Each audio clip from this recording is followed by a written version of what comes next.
नमस्कार। 3 दिसंबर को दिव्यांग दिवस के रूप में मनाया जाता है। दिव्यांग हमारे समाज का एक बहुत ही महत्वपूर्ण हिस्सा है। जिंदगी एक संघर्ष है, संघर्ष से न भागना।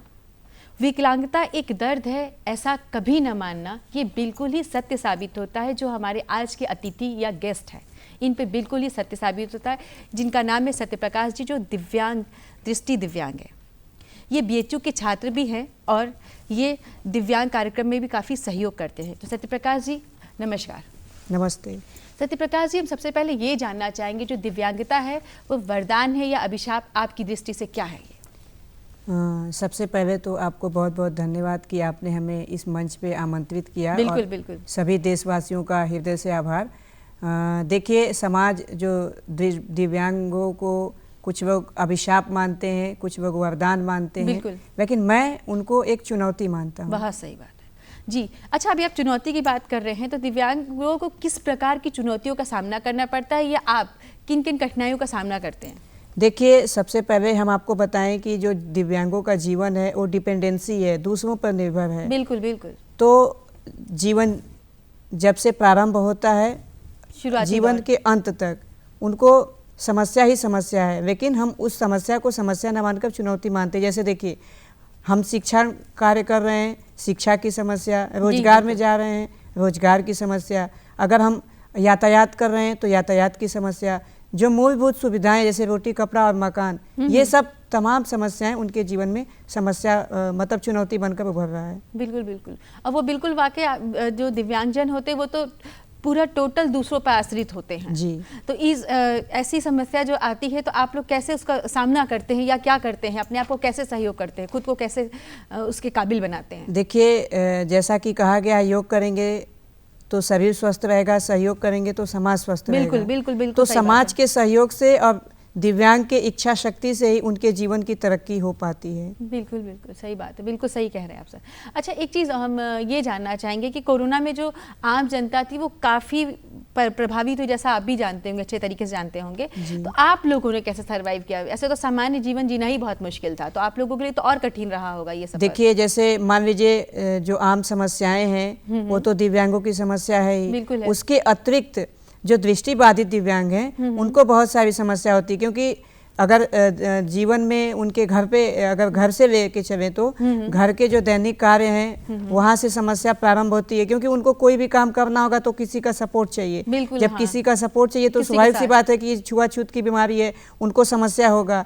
तो जीवन से लेके मतलब जब तक कोरोना था तब तक उनको यातायात और पढ़ने लिखने, पैसे के लेन देन की समस्या, मार्केट में जा रहे हैं तो समस्या, रोड क्रॉस कर रहे हैं तो समस्या, तमाम समस्याएं थी। और आपने कहा सरवाइव कैसे किया, तो हमने अपने इस जीवन को कंप्यूटर सीखने और स्पीकिंग क्लास करने में और क्या कहते हैं यूट्यूब चैनल के माध्यम से लोगों को जागरूक करने की, और कोरोना में खुद कैसे सशक्त रहें और दूसरों को कैसे सशक्त बनाएं, इसके लिए भी हम लोगों ने काफ़ी मतलब अपने तरीके से प्रयास किया। जी, आपने तो बहुत अच्छा किया कि जो एक आम व्यक्ति और दिव्यांग व्यक्ति में कोई अंतर ही नहीं रहा, अगर इस तरीके से आप इतनी शिक्षा ग्रहण कर रहे हैं और ऐसे लोगों को सहयोग करें। अच्छा, एक चीज़ ये जानना चाहेंगे सत्यप्रकाश जी कि समाज में दिव्यांगजनों को प्रोत्साहित करने के लिए आप कौन कौन से कार्यक्रम करते हैं? ऐसे देखिए, सबसे पहले तो हम आपको बताएं कि हमें सहानुभूति नहीं समानुभूति चाहिए। बिल्कुल, बहुत सही। हमें एक अवसर चाहिए, हम भिखारी नहीं हैं, हम विकास के क्रांतिकारी हैं। बहुत बहुत अच्छे शब्द है, बहुत अच्छे शब्द। विकास को हम आगे ले जाना चाहते हैं। आपने पूछा कि समाज के लिए दिव्यांगों को सशक्तिकरण करने के लिए आप क्या करते हैं, तो हम आपको बताना चाहेंगे कि दिव्यांग पढ़े भारत बढ़े, इस अभियान को हम लेकर आगे बढ़ रहे हैं। और हमने जो हमारे समाज में दृष्टि दिव्यांग या अन्य दिव्यांग हैं, शिक्षा से वंचित हैं, उनको हम शिक्षा की ओर ले जाते हैं। अभी जैसे महात्मा गांधी ग्रामीण स्वरोजगार के तहत हम लोग दिव्यांगों को प्रशिक्षण देके उनको रोजगार की ओर ले जा रहे हैं, क्योंकि अभी आत्मनिर्भर भारत और वसुधैव कुटुंबकम की जो बात हो रही है इसको भी हम लोग आगे बढ़ा रहे हैं। और इसके अतिरिक्त अभी जैसे कोरोना ने हमको जीवन जीने का दूसरा विकल्प दिया है, तो हम एक वेबिनार, वर्चुअल वेबिनार कर रहे हैं। जैसे समय समय पे अनेक विशेषज्ञों को बुला के हम उनका रिकॉर्डिंग करके उनको जागरूक कर रहे हैं। जैसे अभी हमने IAS topper Ira Singhal ma'am को इनवाइट किया था। और भी जैसे एक अच्छे अच्छे जो विशेषज्ञ जैसे जो इतिहास के हैं, जो समाज के अनेक जो है क्षेत्रों में वो योगदान देते हैं, जी जी। तो उनका अनुभव हम शेयर करके दिव्यांगों को मोटिवेट करते हैं। जी जी। अच्छा, आपने बहुत अच्छे शब्द का इस्तेमाल किया, दिव्यांग पढ़े और भारत बढ़े। बहुत अच्छी बात का इस्तेमाल किया और वाकई हम लोगों से कहेंगे कि ये कितनी अच्छी बात करें, इसको जरूर धारण करें अपने जीवन में। अच्छा, ये बताइए कि आपने पढ़ाई कैसे की और कहाँ से की?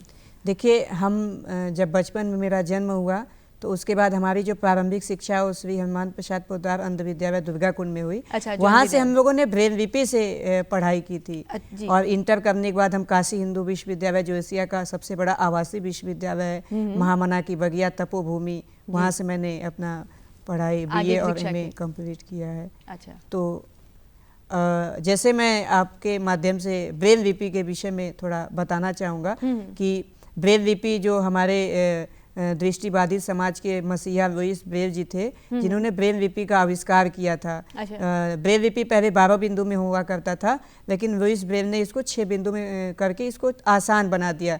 जैसे डॉट होता है, दाएं 3 बाएं 3, जी जी, 1 2 3 4 5 6, इन्हीं डॉट के आधार पे हम अक्षर जो है याद करते हैं। छोटा लिखना है तो 1 डॉट दबाएंगे, बड़ा लिखना है तो 3 4 5 दबाएंगे, छोटा वो करना है तो 1 3 6, बस हम हर एक डॉट का अक्षर याद करते हैं। उसी के माध्यम से राम लिखना है तो र पे आ का फिर म, ऐसे हम एक अक्षर का डॉट संख्या याद करते हैं। उसी के बल पे जो है हम उसको आगे बढ़ते हैं। अगर जब मुझे अंग्रेजी अल्फ़ाबेट में लिखना रहता है तो हम 6 डॉट लगा के उसको ऐसे हम पढ़ाई करते हैं। अच्छा, ये बताइए कि आप खुद के साथ अन्य जो कितने और दिव्यांगजन हैं उनको काबिल बनाने के लिए आपने क्या प्रयास किया?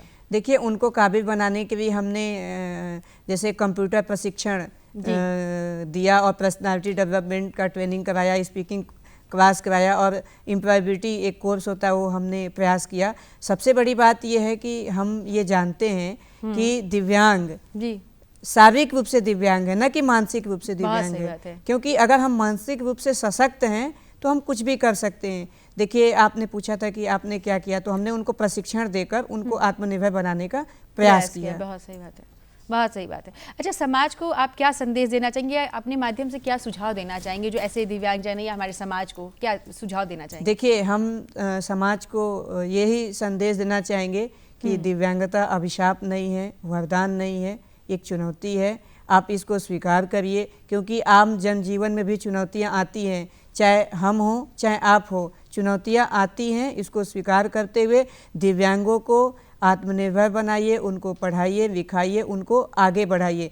जैसा कि आपको मैं बताना चाहूँगा, समाज में प्राचीन काल से या महाभारत काल से ले लीजिए आज तक अनेक दिव्यांगों ने अपने प्रतिभा, अपने क्षमता, अपने कौशल के बल पर खुद को साबित किया है। सूरदास जी साक्षात उदाहरण हैं। और धृतराष्ट्र, आप लोगों ने महाभारत में उनको सुना होगा, हेलन केलन, लुईस ब्रेल। वर्तमान समय में अगर अरुणिमा सिन्हा मैम जो माउंट एवरेस्ट पे चढ़ी थी, जो एक आम जनजीवन, आम व्यक्ति के लिए आसान नहीं था, लेकिन उनके लिए भी आसान नहीं था, लेकिन उन्होंने करके दिखाया। तो हम यही चाहेंगे कि आप दिव्यांगों को हे दृष्टि से न देखिए, आप उनको अवसर दीजिए, उनको काबिल बनाइए और उनको जहाँ अवसर मिले वहाँ पे उनको करिए। अब संदेश की बात, सुझाव की बात है, तो मैं ये मानता हूँ, मेरा ये मानना है, सुझाव में हम ये चाहते हैं कि रेडियो के माध्यम से, टेलीविज़न के माध्यम से, समाचार पत्र पत्रिकाओं के माध्यम से, तमाम संसाधनों के माध्यम से ये अवेयरनेस फैलाया जाए कि दिव्यांग समाज का महत्वपूर्ण हिस्सा है, जैसा कि आपका भी मानना है और समाज का भी मानना है। तो ये वाकई पन्नों में न रहे, ये साबित हो और इसको दिखाया जाए। क्योंकि मैं मानता हूँ जैसे आपका जीवन या आप लोग अपने आप को मतलब सशक्त बनाने के लिए तमाम प्रयास करती हैं, तो उनको भी सशक्त बनाने के लिए समाज और हम सब मिलके जो है प्रयास करें। और ये मेरा संदेश है पूरे देश को कि वो जरूर खुद को अवसर की तलाश में इंतजार कर रहे हैं। जी जी जी, आपने बहुत अच्छे शब्द का इस्तेमाल किया था, वसुधैव कुटुंबकम की भावना। वाकई ये तभी साबित होगा जब हम सबको समान दृष्टि से देखेंगे और समान भावना, सबके लिए समान भावना रखेंगे। उनके दिव्यांगों के लिए एक अलग दृष्टि नहीं रखेंगे, उनको भी उन्हीं सामान्य लोगों की दृष्टि से देखा जाएगा, तभी ये शब्द बिल्कुल साबित होगा और हमारा देश तभी आगे बढ़ेगा। आपने हमारे दिव्यांगजनों को इतनी सारे जो सलाह या सुझाव दिए और सहयोग किया और इतने सारे कार्यक्रम के बारे में जानकारी दी, हमें पूरी उम्मीद है जो हमारे दिव्यांगजन हैं जिनको इस बारे में बिल्कुल जानकारी नहीं, वो ज़रूर कोशिश करेंगे और आपकी तरह हिम्मत दिखाएंगे और अपने मानसिक रूप को सबल बनाएंगे। वो शारीरिक रूप से भले विकलांग हो लेकिन मानसिक रूप से सबल बनाने के लिए ये कार्यक्रम जो कराया जा रहा है उसका ज़रूर लोगों को फ़ायदा होगा और उसका वो लोग लाभ ज़रूर उठाएंगे। तो आप हमारे आज के इस कार्यक्रम में आए और दर्शकों को इतनी सारी तमाम जानकारियाँ दी और दिव्यांगजनों को इतना प्रोत्साहित किया कि जो आपको देख करके एक नई प्रेरणा ले सके, इसके लिए आपका बहुत बहुत धन्यवाद। बहुत बहुत धन्यवाद। जाते जाते हम 2 लाइन कहना चाहेंगे बिल्कुल बिल्कुल दिव्यांगों के लिए। हौसलों से हार न मानो, अपने आप को तुम पहचानो। हौसलों से हार न मानो, अपने आप को तुम पहचानो। झुक जाएगा खुदा, अपने अमूल्य जीवन को पहचानो। बहुत सही, वाकई खुदा झुक जाएगा और अपने अमूल्य जीवन को ज़रूर पहचानिए। ये जीवन आपका है और आप इसका पूर्ण रूप से उपयोग कीजिए अपने जीवन का।